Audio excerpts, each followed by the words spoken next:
Due to the graphic nature of this program, viewer discretion is advised.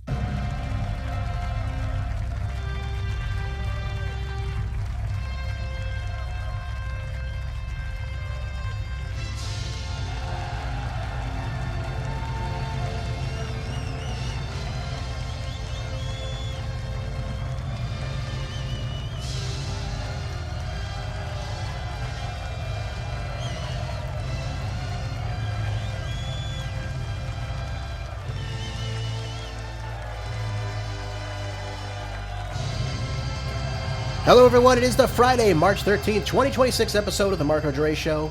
Thank you for tuning in to hear today's groundbreaking news right here in America and across the board, where the facts are facts and hard truths thrive. Let's begin the best hour of radio, informative, uncensored, unapologetic, and ready to go.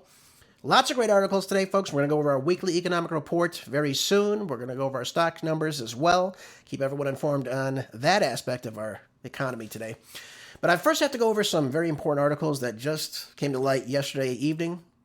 Again, that are very important to everybody listening right now. We need to know what's going on, especially in the Middle East, inside our country, and what's taking place and what's the result of all these things. One of the first things I want to talk about is out of Fox News. It says 6 U.S. service members were killed when a KC-135 refueling aircraft went down in western Iraq, is what CENTCOM confirmed yesterday. And I got to tell you, obviously horrific that this happened. 6 service members being killed. It's awful. But I want to tell you, I got this from Larry Johnson this morning. And he said that the 2 KC refueling planes, there was 2 of them, only one of them was hit. They were refueling some F-35A jets in the air. That's what they do. They go out, they find these jets when they're out on a mission, they refuel in the air, and then, of course, they come back to base, they refuel, and they do it all again. If you want to see how that looks, go watch the movie The Perfect Storm. They did that in that movie, or at least attempted to. But this is the same situation. The plane's in the air, they refuel, and then, of course, they come back to their base. So likely, they refueled in the air, they were coming back, and the unfortunate thing, and by the way, this isn't in this article, I got this through Larry Johnson. What he found out was that the planes were returning and a surface-to-air missile was fired at them over in Iraq's airspace. Likely by a group probably connected to Iran, I'm guessing, possibly Hezbollah, a link group like that. Likely killing everyone instantly. I mean, this is a plane that's holding fuel. If a missile hits that thing is going to explode. So likely, I'm assuming this would have been an instant death for these unfortunate 6 service members. Horrific. It's horrible to see these things. So it really is. It's difficult to see these and hear about these things, but absolutely horrible. So the one plane diverted and missed and got away from it, while the other one was struck, unfortunately. The names have not been released of the 6 deceased now. But this is the reality of this war, folks. This is what's taking place, and the number of deaths, the number of casualties is increasing. But I want to make something very clear about this. We cannot forget that this assassination of Ayatollah Khamenei, while many people in the United States laugh about it and think it's hilarious and think we got him and this and that, we've got to understand something. There's a lot of people in the Shia Muslim faith that were not happy about this at all. And inside Iraq, there is a number of Shia Muslims that are in that country as well. So we can't forget this or excuse this. You've got people that wanted to go to war inside Iraq. They were asking their government, can we go to war for this?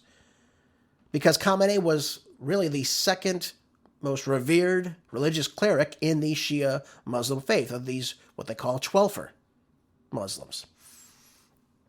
So we've got to understand something. Even though we have air bases inside of Iraq and we think, hey, we're back to a safe haven here, you have to understand something. There are factions inside likely all of these Middle Eastern governments that are not really happy about what took place here, what's taking place inside Iran.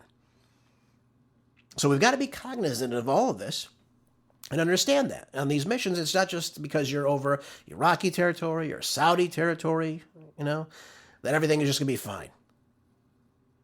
It's a very hostile environment, ladies and gentlemen. And a lot of them are not happy about what's taking place inside their own economies, what's taking place as far as food being cut off, as far as water being cut off, desalination plants being destroyed, where 80% of their drinking water comes in Qatar, Bahrain, Saudi Arabia. They're not happy about this. So I'm not shocked that a faction, a rebel group inside of Iraq could do something like this. I'm not shocked at all. It's just very tragic that this had to take place, I have to say. So my prayers are obviously to these 6 who passed away, and of course their families, while they were doing their duty, ladies and gentlemen. That there's no other way to say it to you, but that's what took place here. So we've got to keep an eye on who these service members are, and we've got to obviously pray for them, ladies and gentlemen. I do want to talk about something else that was awful yesterday as well. Moving on to this article I have for us in National Review. The shooting at Old Dominion. Another college campus shooting, ladies and gentlemen. Only this time the suspect was identified as Mohammed Baylor Jallow, I believe is how you say his name. Previously pled guilty to domestic terrorism charges inside the United States in 2016 for attempting to provide materials to the Islamist State. Now, they're referring, of course, to ISIS here. And I want to make the distinction, too, that ISIS is not linked to Iran. Just so we're clear on this. Iran has actually fought against ISIS. So I want to be clear on this. Kash Patel comes out and says that the shooter is now deceased thanks to a group of brave students who stepped in and subdued him. So this took place on a college campus inside a classroom. It appears he was targeting the ROTC classroom where these people were. Again, we don't know the motive behind this or why he did this. But these brave men stepped in, these alpha male warriors, stepped in and subdued him, and then he was killed as a result of this. We don't know how he was killed, but that's pretty remarkable that he came into a room, killed somebody, injured 2 others, and then you have this group of men come in and subdue him and kill him. And rightfully so.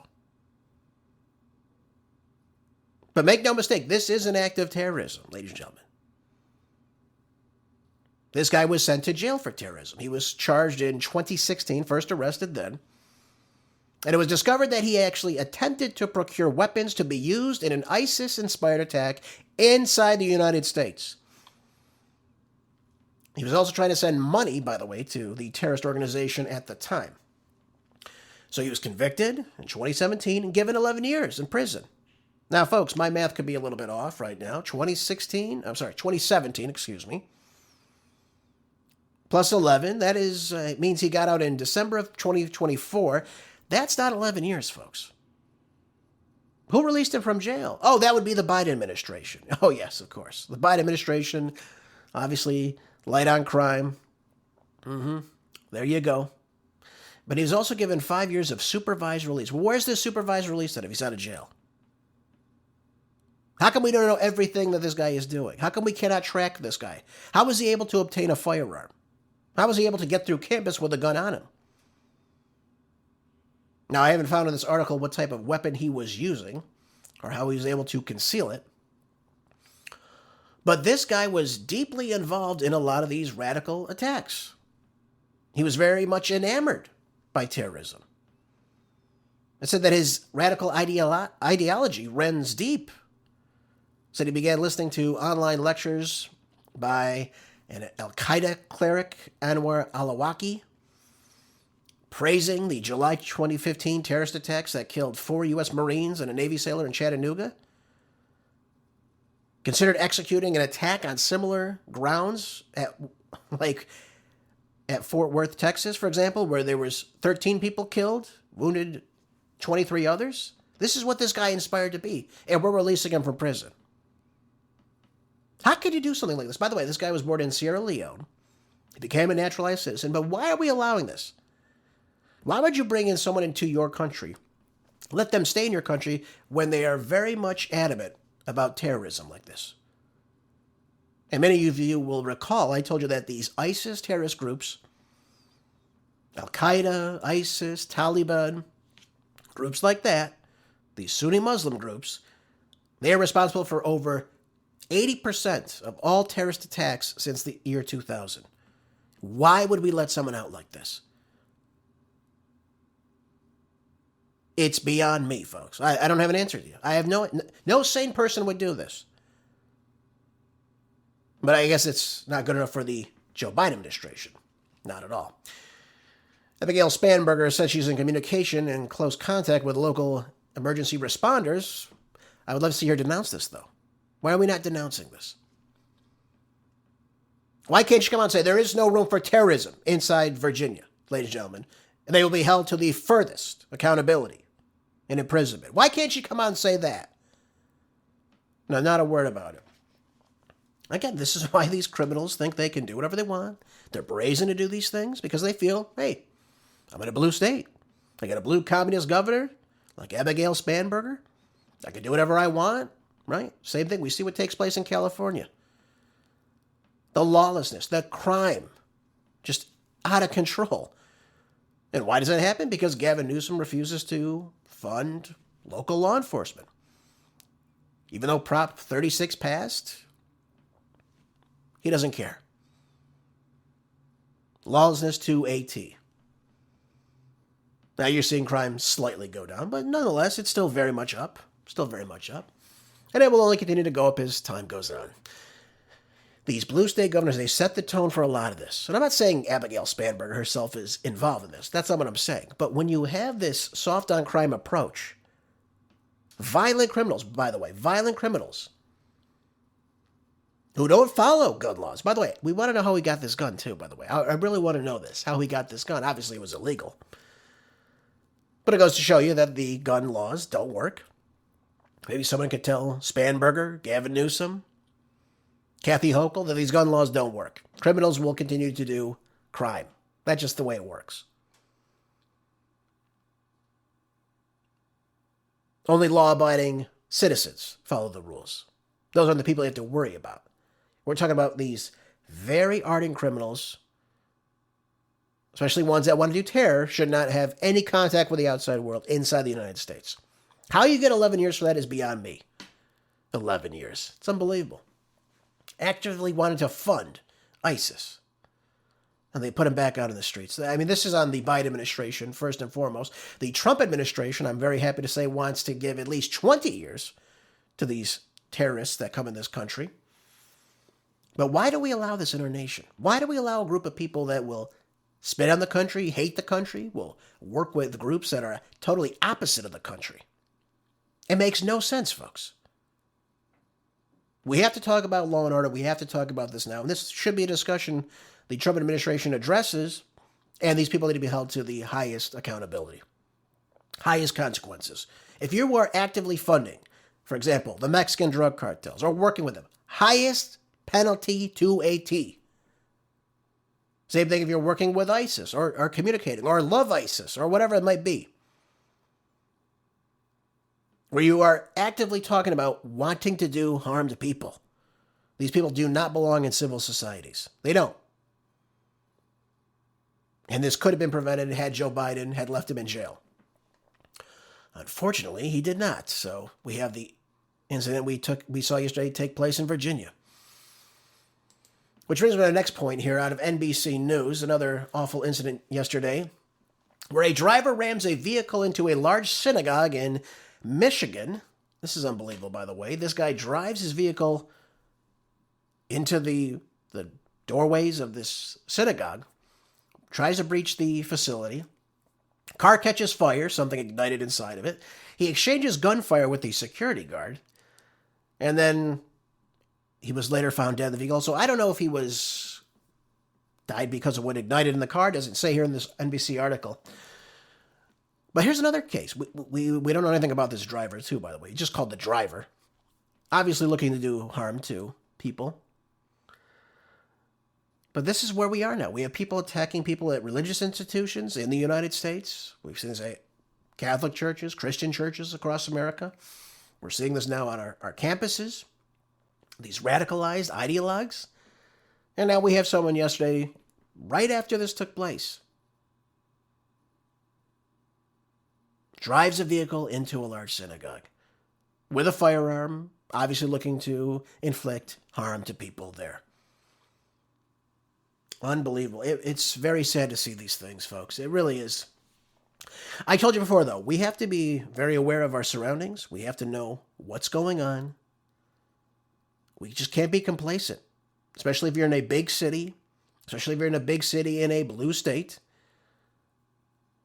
You need to know exactly what you're doing. You have to know what your exits are. You have to know if something looks wrong. You got to get out of these places. Because this is just the reality of where we are right now. You cannot open up your borders to the entire world and then expect, hey, I'm surprised something bad is happening, that people don't like our way of life, or they don't respect religious freedom like we do in this country. Again, we don't know anything about this driver. I understand that. But what I'm saying to you is you can't just let everybody in. You can't. We need to go back to a moratorium on immigration, I would have to say. That's what should be taking place right now in this country. But we need to know who we're letting in this country. And again, I'm glad that nobody else besides the driver was injured and killed. I'm sorry, the security guard was injured. But besides that, everyone else seemed to be fine. So, and they were treated at the local hospitals. So that, again, that could have been a situation where things got much, much worse had there not been security on this facility. And we don't know, did this guy have bombs in his vehicle? Is that what ignited? Is that why that happened? We don't know. What was this person trying to do? Now, we'll probably never know what either of these suspects were trying to do fully. But look at what they're doing. Look at who they are attacking. And it makes perfect sense here. What's going on? So, wanted to talk about these folks. This is very important. Again, I told you before, something could happen in the United States. I'm not predicting that's going to happen, but I'm just telling you, be careful when you're going out in public. That's very, very important to everybody. That you're safe, that you know what you're doing, and that you know your surroundings. Always know where you are, always know how to get out. Just want to tell you that, because again, we don't know what's going to happen. We never do. We no one could tell that, by the way. No one knew what was going to happen yesterday. But this is the reality when you have, again, a society like ours that is very diverse. You bring in some bad people to the country, too, that don't appreciate our way of life. And that was very evident as of what took place yesterday. All right, folks, let's move on. Let's go on to some economic articles today. Let's go into something else. Let's talk about this article I have in Fox Business right now. It says, U.S. economy growth revised lower in fourth quarter. Well, that's not something I wanted to have to tell you today. But it looks like the economy grew at a much slower rate than previously thought in the fourth quarter in 2025 after the final revision. I'm sorry, the first revision. We don't even know if it might get lower. God forbid. The real gross domestic product growth for the latest quarter. Look at that. It says here that the Bureau of Economic Analysis released its second estimate of the fourth quarter GDP, which showed economic growth of only 0.7% rate. That was lower than the 1.4% estimate that economists polled earlier. So look at that. We've got our economy shrinking. But here's the kicker with all this. We make these revisions after time, so we think things are going great. But look at this. When we take this together, when we look at the 0.6% GDP contraction in the first quarter of 2025, we look at increases at 3.8% in the second quarter, 4.4% in quarter four, which again, very much good. We like that. The overall economy throughout the year of 2025 only grew at about 2.08%, totally missing its 3% goal. So that figure is subject to change too, as the Bureau of Economic Analysis may revise yet again, especially to include what took place in the fourth quarter GDP figure that was released just today. So the economy did not grow as expected. We saw that there was 1.1 million jobs lost in 2025. Over 100,000 of them were manufacturing jobs. But here's the thing. The Bureau of Economic Analysis noted that the rise in consumer spending and investment boosted the real GDP numbers in the fourth quarter. Well, that's always expected, though. We have holidays in the fourth quarter. We know it, for example, Christmas, Thanksgiving. People are spending more money. They're going out and spending more. They're buying gifts, for example. So that's commonplace for quarter four. That's where you see a lot of that. And we also saw that imports declined in quarter four as well, though. Yeah. So we had downward revisions to exports, consumer spending, government spending, and investments, as well as imports declining less than previously estimated. Yep, all these things, all these factors contributed to the 0.7% percentage points lower than the first estimate of quarter four. And again, we see these things, again, revised. For example, I told you back in 2019, we lost roughly what? 2 million jobs we said that were created that were never created? So if you think the economy has 2 million more jobs, and all of a sudden you find out those jobs were never even created, that plays a big role in the economy, folks. Plays a big role in investing too, doesn't it? You think the economy is growing by that much? Yet it never did. And by the way, same thing with the Biden administration. Biden said he created, 13.1 million jobs? Yeah. Can you imagine if we gained 13.1 million new jobs in this country, how big the economy would have grown under Biden? We would have seen massive prosperity and growth. Massive GDP. We didn't see that, though. Why? Because it didn't happen. What they were accounting for were people getting their jobs back after the COVID lockdowns ended and what have you, and things like that. Businesses, retailers started to open back up. They didn't create any jobs. That was the problem. But they were able to use those numbers as a result of people getting their jobs back, people that were furloughed. But again, no real job growth, really, under the Biden administration in those years. Yep, this is our world now, folks. This is what it seems like. Reuters says that 1/3 of Americans cut back on other expenses to cover healthcare in 2025. Now, that doesn't sound like we're growing, does it, folks? Doesn't sound like we're growing at all. When you've got to cut back on food, utilities, other daily expenses to pay for healthcare, that's a sign things are not going well. It's also a sign that the market volatility is out of control, especially when you're looking at steeper prices, rises, and the cost of living that's hitting households in 2025. You know, we like to brag that inflation was down in 2025. It was. But you got to understand something. When you had 25 to 30% increases in inflation over the Biden years, and you get another 3%, yes, it's lower, but you're still tackling onto that 25, 30% that's already been increasing over time. That's a massive jump in 5 short years, just to be honest with you.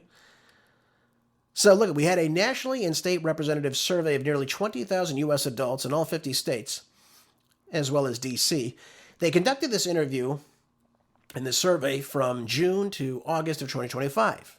They found that 33% of the respondents had made at least one trade-off in daily expenses to pay for health care. I mean, this is far more common among Americans that do not have any health insurance. 62% of them in this survey said they had to make at least one sacrifice to pay for health care, including 32% who said they had to borrow money and 24% who had prolonged their current medications. Now, among those with insurance, close to 3 in 10 made at least one sacrifice, is what the survey found. So, you know, we talked about this earlier this week. I talked about that with our Dr. Oz article. I said, look at the cost of Obamacare. It's supposed to be called the Affordable Care Act. And the prices have gone up substantially. 70, 100%. That means you're paying double in some cases for the same exact healthcare plan that you initially got on. That was cheaper before this whole thing even started. What Trump really should do, he should get rid of Obamacare. And I know what people are going to say, well, Jerace, now you're saying people are just going to get off and then, you know, they won't have access to healthcare. Anytime you subsidize something, folks, that's what this is. It's government-paid health care.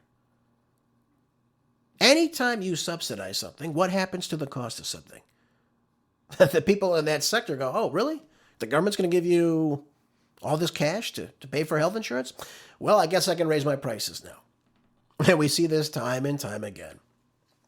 Let people buy the health insurance they want for the plan that they want. That's what we should be working towards. There are ways you can cut healthcare. Number one, obviously, if you build more hospitals, build more competition, find better ways to lower the price of medicines, which Trump is trying to do right now.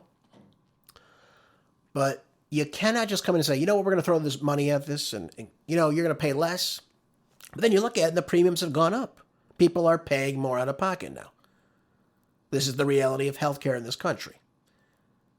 I also told you, too, that obviously illegal aliens utilizing things like the emergency room and what have you, someone's got to make up that difference. And that's another reason why the cost continues to go up. So I'm not shocked to see that people are having to change their daily habits or trade-offs as to what they buy to fund this healthcare because this is out of control. So the Affordable Care Act is no longer really affordable. No shock there, folks. No shock there at all. Look at this. We're actually finding that people are reporting higher incidences of metabolic disease or depression and anxiety. We're not getting healthier as a society. We're actually getting sicker. And the healthcare cost is going up on top of this. That's an interesting point, though. We look at the American diet, and that's why I think MAHA is so very much crucial to where we are as a society today. If we start eating right, if we start putting good foods in our bodies, not just these simple sugars, these sugary drinks, alcohol, tobacco, things like that. This glyphosate-ridden toxic fruits and vegetables and what have you. The beef that's fed God knows what, injected with God knows what. That's why I always tell you, organic is the best route. Non-GMO organic. That's the best route you can go on. They banned all this inside Europe, just so we all understand that. And there's a reason for it. These are toxic chemicals. Your body reacts to these things. And not too long ago, I was watching something on, I think it was Instagram, if I'm not mistaken. But it was Mel Gibson. Mel Gibson was like, hey, I'm in Italy right now, and I'm having pasta. And guess what? I don't gain any weight here like I do in the United States. And it's like, yeah, because they're not putting all these toxins inside the food system. You're not getting all this. It's banned. You're not getting the food dyes that have all these side effects and ramifications when you take them. And by the way, look at some of the medication we're taking, too. Look at all the plethora of side effects you get with that as well. So, again, you got to go back to the basics sometimes. Real food is the way to go from this, folks. That's the way you ensure that you're replenishing what your body needs to make sure that it's functioning properly. And when you start putting nothing but this ultra-processed food into your system, when you're just asking for this plethora of illnesses, especially things like obesity, type 2 diabetes, kidney problems, you name it, and then you wonder why you don't feel good. You're fatigued all the time. Then you're stressed. Put real food in your body. Start cooking real food. That's the one thing. If you're cooking, if you're making things, preparing them on your own, generally you're going to do a lot better than if you're just buying fast food, which you should never do, by the way. Drinking sodas, which, again, you should never do. Alcohol, I always tell you to avoid alcohol. Destroys lipase in the body, which is a fat-burning enzyme that destroys that. That's why people start to gain weight when they drink, because that system is shut off in your body. We don't need to do this. Put real foods in your body, folks. That's all I'm saying. Real whole foods. And I think you'll do much, much better. And then, hey, maybe you don't even have to start going to see the doctor so much.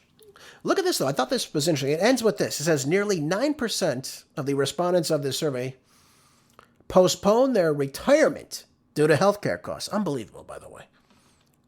Whereas twice as many reported delaying a job change. I mean, this is remarkable. Again, we have to look at what we're doing, what we're putting in our body, our society, what we're doing with that. All these things are very, very crucial. And the way we start making changes, folks, change your diet. Change your diet, exercise more, all those things lead to a much better quality of life. That's all I got to say on that. On top of that, though, we need to work on our healthcare system. Why the Trump administration, again, is not focusing on that, I don't know, but why have we not rescinded Obamacare yet? He could rescind it. He really could. Get rid of this, Obamacare. It's not affordable. It's not helping anybody. It's costing people more money for the same exact healthcare that's probably even declined since 2010 when it was first enacted. All right. Let's talk about trade deficits, folks. We talked about healthcare. We talked about, obviously, the GDP is not where it should be. Let's talk about something that sounds a little bit more positive. U.S. trade deficit shrinks by 25%, driven by gold exports. Amazing, too, by the way. Gold exports. Well, you have more precious metal in your Federal Reserve. Things look a lot better, don't they? It says here the U.S. trade deficit declined in January, continuing a volatile run for America's trade balance that has seen imports and exports rapidly decline because of changes in the Trump administration's trade policy. Now, what did they change? Well, in the first month of 2026, U.S. imports declined by 0.7% from the previous month, while exports expanded by 5.5%. That yielded a deficit of about $54.5 billion, down some 25% from a large monthly deficit in December of last year. Analysts polled by the Wall Street Journal were expecting a $67 billion deficit. So, what's taking place here? Why are these things happening? Well, obviously, we're importing less as of right now largely because of these tariffs. That's one of the reasons why you're seeing that. Now, I want to be clear about all this. We hear about trade deficits. The trade deficit is going down. Fantastic. But we have to understand what causes a trade deficit. That's the problem. What causes a trade deficit is not another country ripping off the United States. They're sending products to America to be sold in our stores that people want to buy. Otherwise, they wouldn't send it here. They would lose money if they did that. And obviously, we're not producing that here, so therefore, they're sending it here primarily. That's why when you buy something that says made in China, made in Brazil, made in Mexico, made in Canada, things like that, because we're not doing that here in the United States, by and large. So, the reason why we have a trade deficit, though, this is the big thing. A lot of people tell you it's because we're being ripped off by China and what have you. That's not the case. The reason you have a trade deficit is for one reason and one reason only. It's because you are importing more goods to that particular country, for example, if we use China, than what you're exporting to that country. So in other words, they're sending more goods to us than we're sending more goods to them. That's why you have a trade deficit. It's not because China's trying to rip us off. It's because we're producing less inside the United States. That's the only reason why that happens. Now, Trump is using the tariffs as a go-to to decrease on these trade deficits, saying, look, we're bringing in all this money now, and the trade deficits are going down. Well, of course it is. You're having them pay you more money, but here's the problem. When they pay the Treasury that money before it even hits the port, right? That transaction takes place, they pay that 15%, 25%, 50%, whatever the tariff is to bring those goods in. The cost goes on to the consumer, folks, and that's you and I at the store. So let's say, I don't know, China's sent a radio to the United States, and I go and buy the radio. And I realize that radio is $5 more than it was prior to this. Well, that money goes back to that company still. It goes to the retailer buys it from the manufacturer. The manufacturer puts that money in his pocket too. So the person that's being deceived in all this is we, the consumers, because you have to pay for that difference. Because if these manufacturers, these retailers don't make a profit, they're not going to stay in business for very long. So you have the federal government taking in lots of money. You have the retailer still making money because they're raising the prices. And you have the manufacturer raising the price on the retailer. So all throughout the line, other people are making more money. The only people who are not are the people who are losing out on these higher prices. That's what that causes. That's what a tariff is. It's a tax on those goods. Now it might seem menial, right? Oh, 15%, that's not much. Well, depends what you're buying. 50% on a $50 good, that goes up pretty quickly. So that's why we're seeing these things.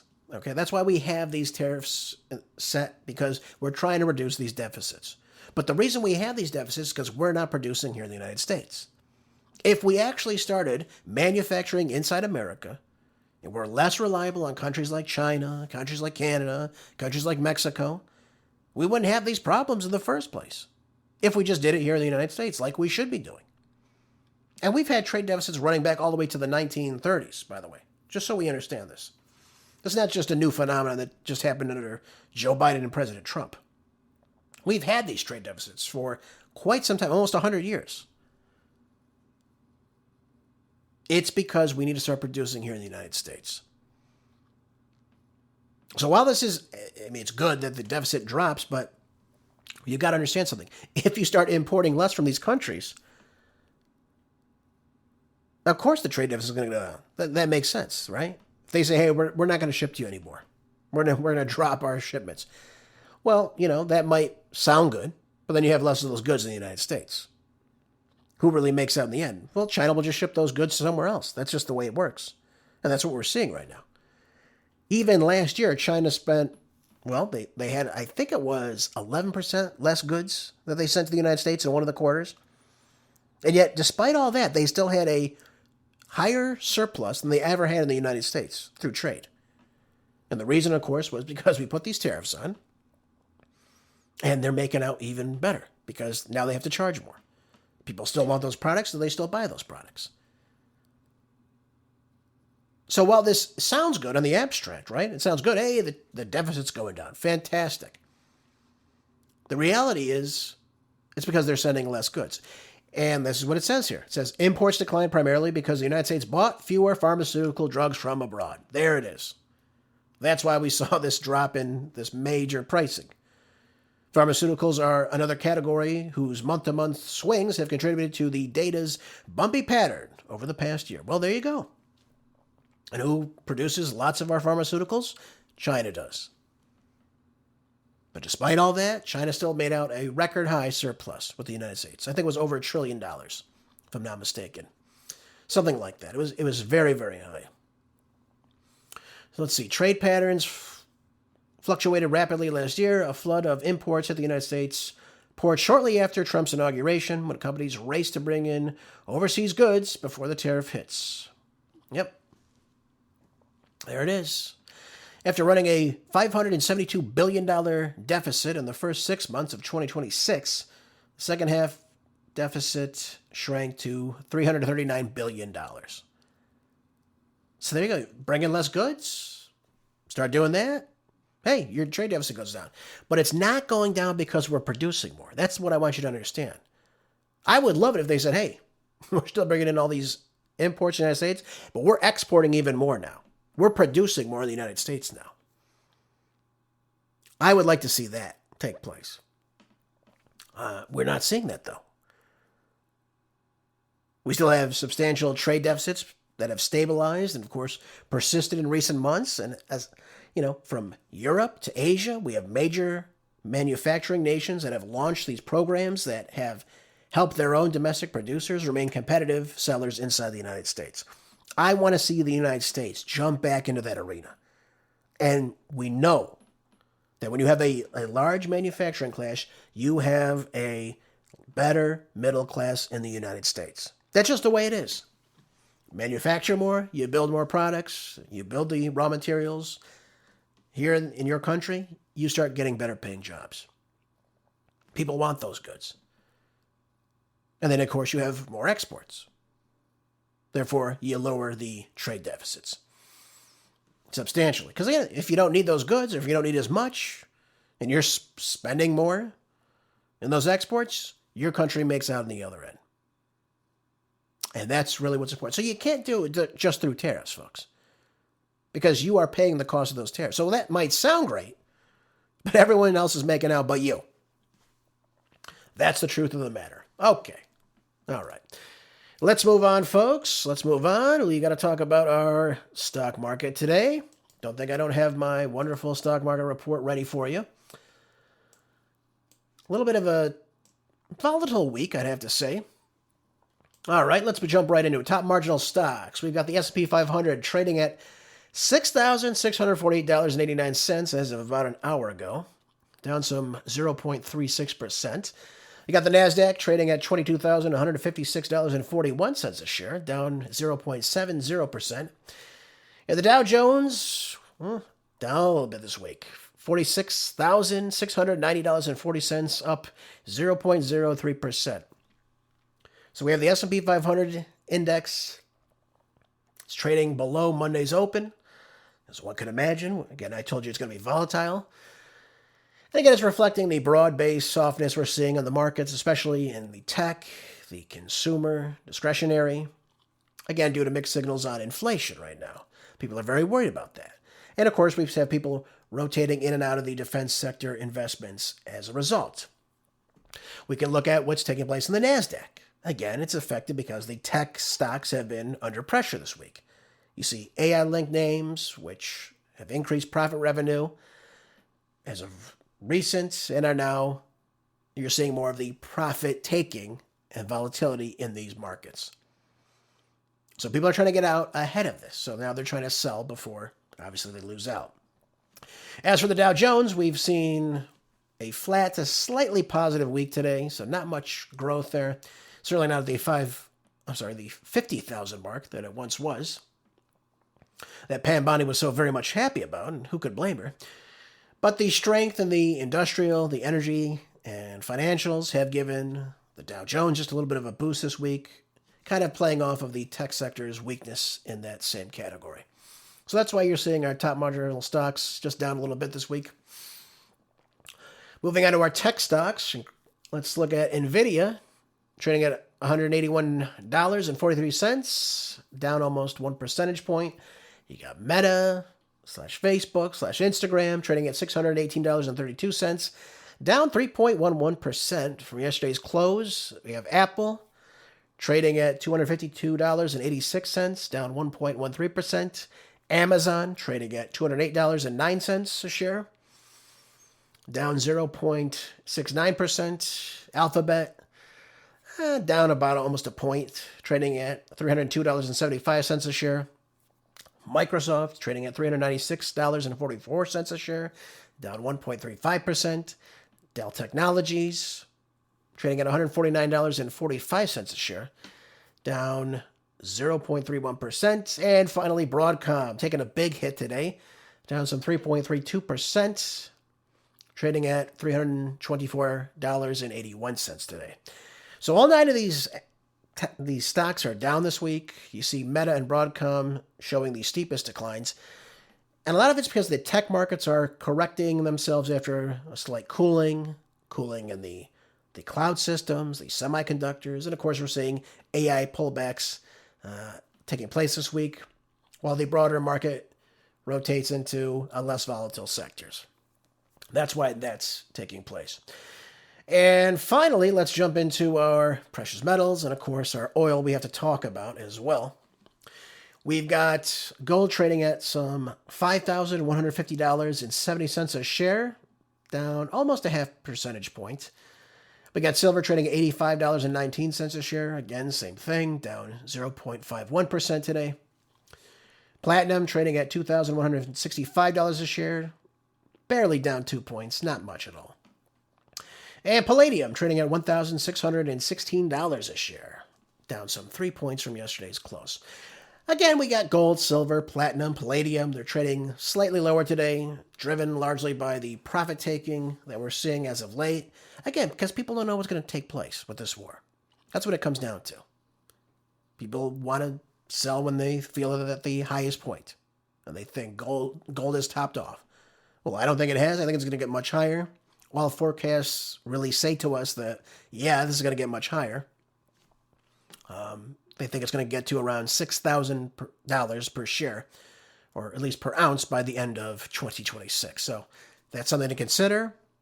I don't tell you what to do with your money. I always tell you to talk to someone before you invest, but that's what I'm being told. And we haven't seen gold really jump below the $5,000 mark in quite some time, too, by the way. And again, we're seeing the profit-taking regardless of that after recent surges. And, of course, the better performing U.S. dollar has kind of brought gold down just a little bit, especially shifts in the precious metals market.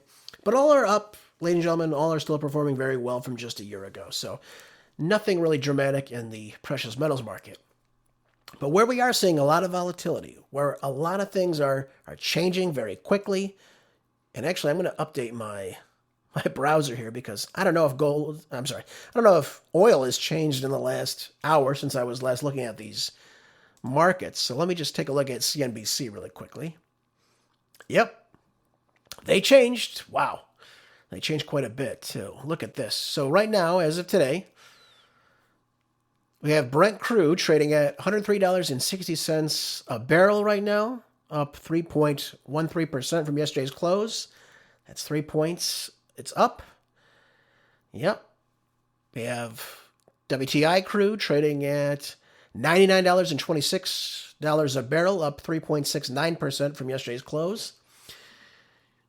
We had Murbain crude trading at $121 a barrel, up 20.17%. They're out of the UAE, so that's not a shock there. We'll talk about why that is. And then we have out of Russia, Urals crude trading at $81.67 per barrel.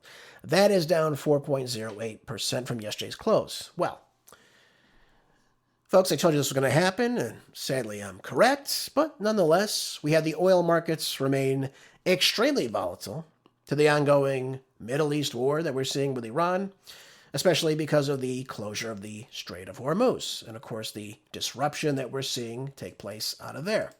No shock there.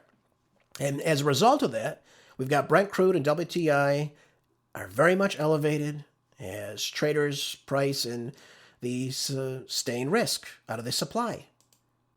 Again, when you cut off 20 to 25% of the global oil supply, you have ramifications from that. That's just the truth of the matter, folks. That has to happen. The markets have got to respond at some point. And while earlier this week we saw it drop a little bit, drop back down to, I think it was $88 a barrel. Again, still up, but it was dropping. So people said, oh, well, look, everything's just working its way out. It was just temporary. Well, as long as this war goes on, this is going to continue to happen. That's just the way this market has got to work.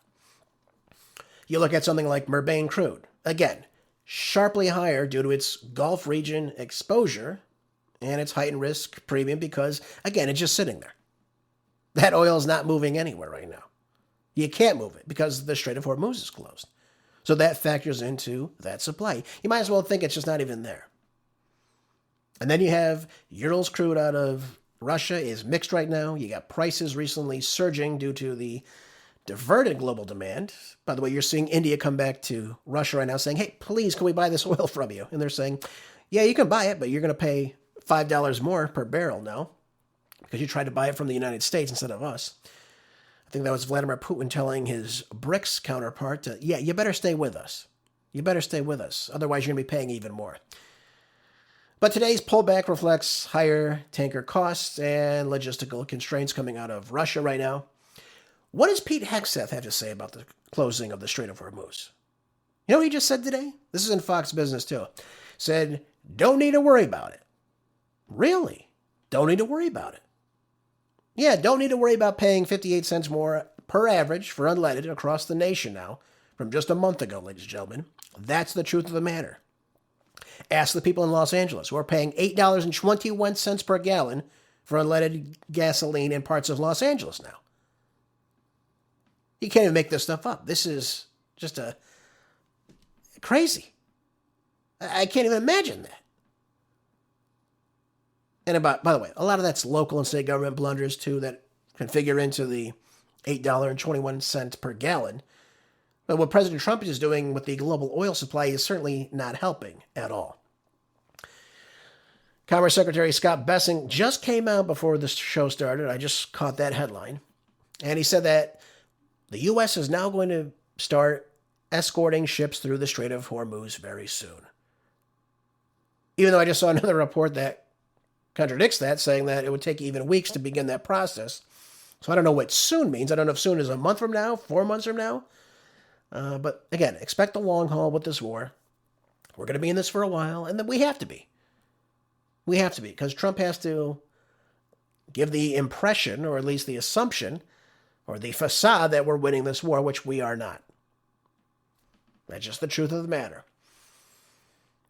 And again, they're trying to ease the markets right now. They're seeing that oil's going up. They see the price of oil in America goes up, and it's problematic for them. Because once those oil prices spike, folks, and you know this, again, it's basic economics. If oil spikes up, guess what happens to the cost of everything else? Everything else goes up as well. And it's not just Marco Gervais telling you this. We even have people like, for example, Newt Gingrich was on just a couple days ago with Larry Kudlow. Listen to what he had to say about this war in Iran. Take a listen. Well, I think they'll back him for a little while, but they're not going to back him forever. Look, there are three huge challenges that this administration has tackled. The first is that, and they should have frankly moved on this on day one, they have to keep the Strait of Hormuz open. Yes. I don't care what it costs. If they can't keep it open, this war will in fact be an American defeat before very long, because the entire world, including the American people, will react to the price of oil if the Strait stays closed very long. So I lived through this with Reagan, as you did, in the late 80s. Keeping the Strait open is the number one job because it buys you time for the two other jobs. The second job is we're going to discover that the Revolutionary Guard is tougher than we thought it was, better connected, and have at least 200,000 people who are true believers, and they have no future. I mean, right. Trump can say unconditional surrender. Right. These folks know if they lose power, they have no future. And the third challenge is, how do you arouse and organize the street, the 85 million or so people in Iran who do not want the current regime, but they're unarmed, they're unorganized, and that has to be solved.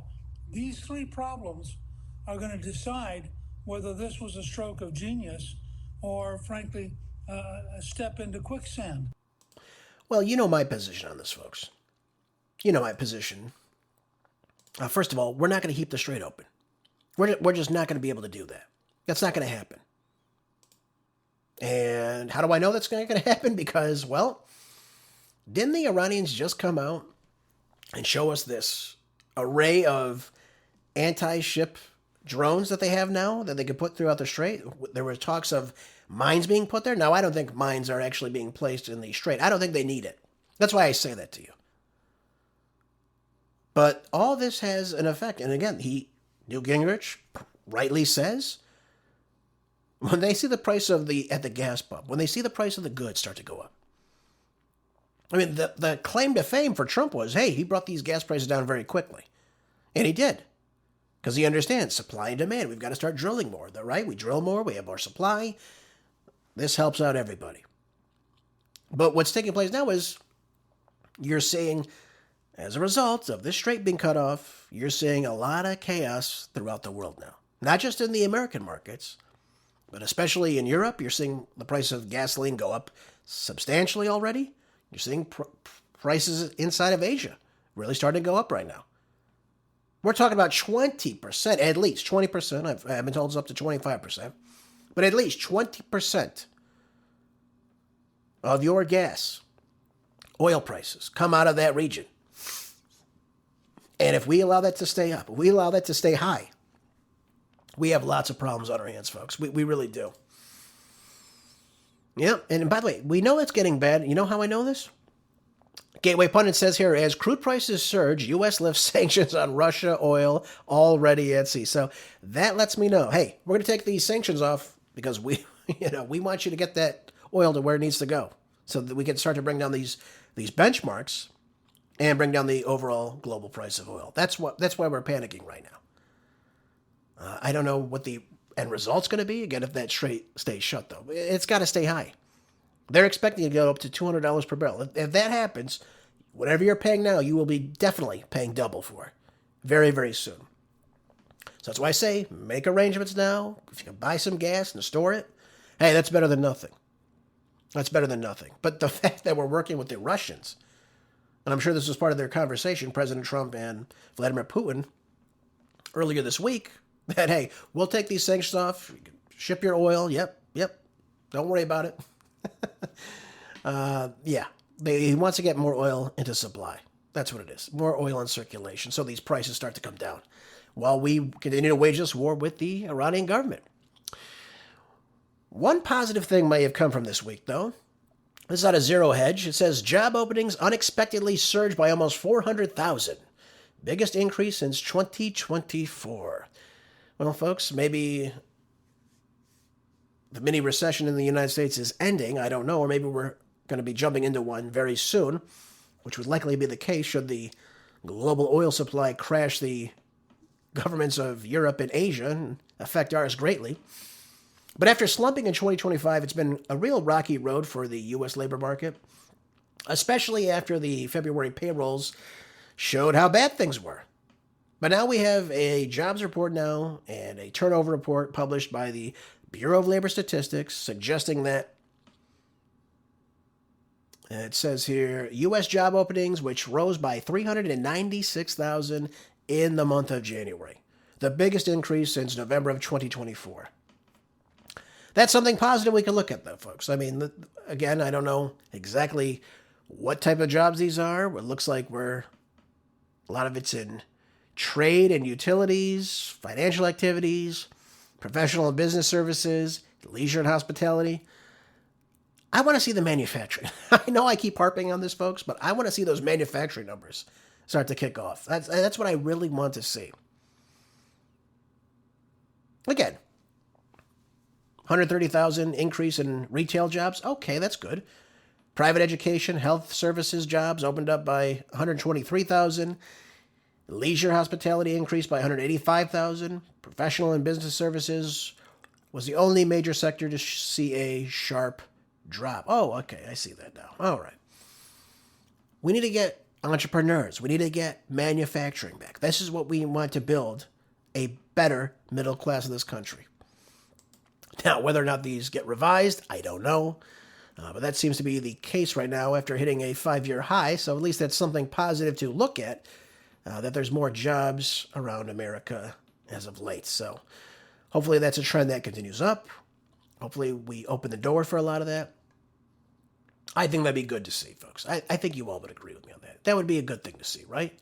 That we're actually building a better America. That's what we need right now. All right, folks, final article before we hit our weekend. Let's talk about this article I have in Pew Research. It says here, Southerners tend to be more religious than other U.S. adults, but less religious than they used to be. What's taking place here? This came out recently. And it says here that between 2020 and 2025, religiousness inside the South and other regions generally have been fairly stable. But over the longer term, religiousness has declined in each part of the country.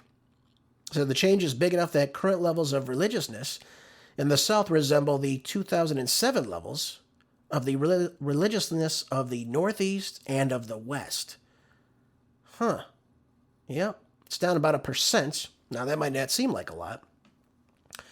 But this is the path we're taking, folks. Now, I have heard as of late, ever since Charlie Kirk died, especially we're getting more younger people into churches, which is a positive thing. One thing I notice when I go to Mass every week, I notice it's mostly older people. There's not a lot of people my age at the church. Maybe they're going at a different time than me. I don't know. But I noticed that when I was living in California. I noticed that now when I'm living where I am now. We got to understand something. When the older generations, unfortunately, their time has come and they meet their maker, what's going to be left of these churches if we don't get younger people involved in these churches, if we don't get younger people to sit in the pews and listen to these sermons, these homilies, the gospel, and what have you? We're going to see these churches go away, folks. And I don't think that's something positive for the United States by a long shot. But for example, here in this study, it says 51% of Southerners pray daily, according to a 2024 religious landscape study. That's about the same as the 2007 levels of daily prayer in the West, which was 53%, and the Northeast, which was 50%. And 74% of Southerners identify with a religion. Obviously, that's quite a bit, which is actually lower than the 2007 shares in the West, which was 77%, and Northeast, which was 83%. Quite a bit of a shift in the country now. Why is that? Why do we see these things happening? Well, people change as time goes on. People adapt as time goes on. The majority of adults in the U.S. in each region identify as Christian more than any other religion, but the majorities have gotten smaller since the 2007 study. So, for example, 68% of Southerners are Christian as of the 2023 and 2024 survey. That's down from 83% in 2007. So, what do we make of all this? Why do I tell you this? Because the bedrock of American society, folks, is based in Christianity. If you start getting less and less people at church, those values go away. That's a big, dramatic hit to the United States. So what do I tell you every week? Go to church. Go to church on Sunday. Get back involved with God. Get square with God. I had someone tell me that years ago, and it's probably the best advice I ever got from anybody. Folks, thanks again for being here. I appreciate you so much. Hope you learned something from today's show. Hope you'll share with others. Make sure you're keeping your mind sharp, your body strong. Stay prepped with food, water, ammo, anything you need to be self-sufficient. Folks, have a great rest of your day. Enjoy your week, and I'll see you back here Monday for more groundbreaking news on the next Marco DeRay Show. Until then, be good, stay busy. God bless.